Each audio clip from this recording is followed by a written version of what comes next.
Bagi Anda yang menunggak angsuran, baik sebulan, 2 bulan, atau 3 bulan, terlebih yang lebih dari 3 bulan, Anda perlu benar-benar memperhatikan hal ini. Dan Anda perlu sebarkan ini ke banyak orang, supaya jangan banyak yang jadi korban seperti ini. Selamat berjumpa kembali dengan saya Maro di Maro Channel. Bagi Anda yang menunggak angsuran atau yang gagal bayar terlebih mobil atau motor, Anda perlu perhatikan konten ini. Jangan di-skip. Ini pelajaran bagi Anda, supaya mobil atau motor Anda tidak ditarik dengan mudah oleh para debt collector, supaya Anda tidak dibodoh-bodohi, supaya Anda tidak dibuat menjadi sapi perah bagi mereka. Tapi sebelumnya, setelah Anda nanti menonton video ini, mohon ditonton video yang berikut ini karena ini sangat bermanfaat sekali bagi Anda, supaya Anda tidak menunggak, supaya Anda tidak gagal bayar. Karena di video ini ada tips, trik, ada rahasia yang membuat usaha Anda lancar sehingga Anda tidak akan menunggak. Dan itu sudah dibuktikan oleh banyak nasabah saya, bukan 1-2 orang atau 3-4 orang, tapi sudah banyak nasabah saya yang membuktikannya. Baik, kita lanjut pembahasan kita. Pagi ini saya agak kesal membaca salah satu chat dari seorang nasabah di video saya yang berjudul Cara Menolak Penarikan Kendaraan oleh Leasing. Jadi begini bunyinya. Saya ditelepon oleh leasing, disuruh datang, disuruh bawa satu angsuran, ya, maksudnya 1 bulan angsuran.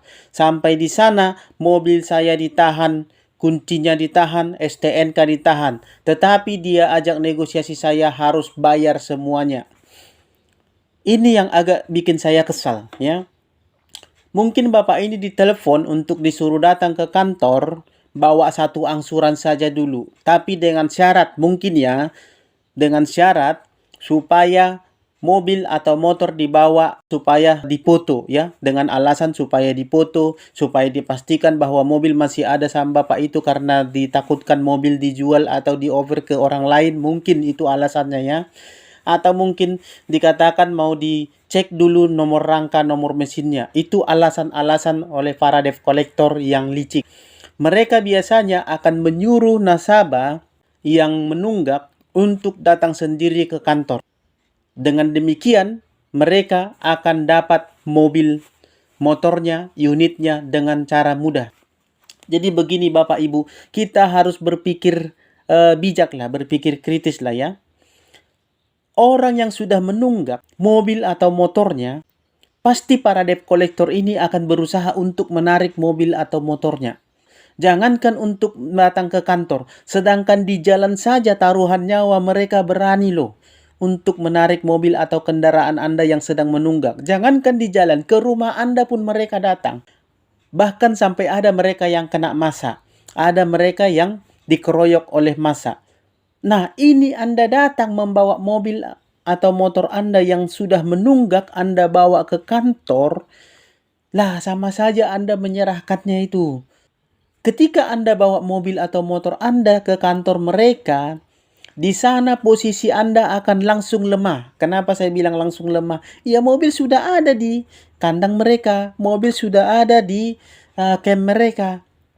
Dan siap-siaplah Anda dikerumuni di situ. Lalu kemudian Anda di situ diinterogasi. Lalu kemudian Anda dipaksa untuk menyerahkan unit. Karena Anda sudah ada di kantor mereka. Bagaimana Anda mau melawan? Sekalipun Anda berpangkat tinggi atau orang berpengaruh, Anda tidak akan mempan di sana kawan, di sarang harimau. Itu tidak akan mempan. Karena secara hukum pun Anda akan kalah. Anda sudah ada di wilayah kekuasaan mereka.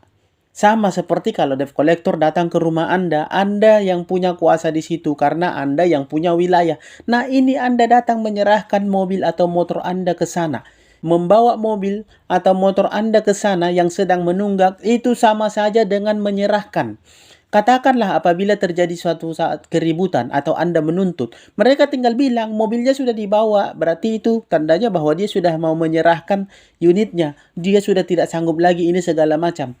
Kalau polisi bertanya atau orang bertanya, apa buktinya bahwa dia tidak sanggup lagi? Lah, mobilnya kan sudah diantar tuh. Nah, seperti itu Bapak Ibu saudara-saudara sekalian. Jadi bijaklah kita sebagai nasabah. Aduh, terlalu apa ini saya lihat ini. Sudah tahu mobilnya nunggak. Harusnya Bapak ini berpikir, taruhan nyawa pun mereka berani demi untuk menarik mobil yang menunggak di jalan. Jangankan di jalan, ke rumah Anda pun mereka datang, berani loh. Ya, bertiga, berempat, berlima orang. Nah, ini Anda bawa mobilnya ke kantor mereka yang mereka semua ada di sana, yang wilayah mereka di sana. Anda bawa mobil, Anda serahkan mobilnya, sama aja Anda dengan bunuh diri itu namanya. Jadi inilah yang saya edukasi selama ini. Saya agak sedikit kecewa sih. Mungkin Bapak ini belum pernah lihat VT saya atau video-video saya sebelumnya. Di video-video saya sebelumnya selalu saya tekankan jangan pernah bawa mobil yang menunggak ke leasing. Jangankan ke leasing, lewat dari depan debt collector pun jangan mobil atau motor yang menunggak. Kalau itu terjadi, artinya Anda sama saja menyerahkan unit Anda ke mereka. Dan posisi Anda untuk bernegosiasi tidak akan ada dipertimbangkan, akan sangat lemah.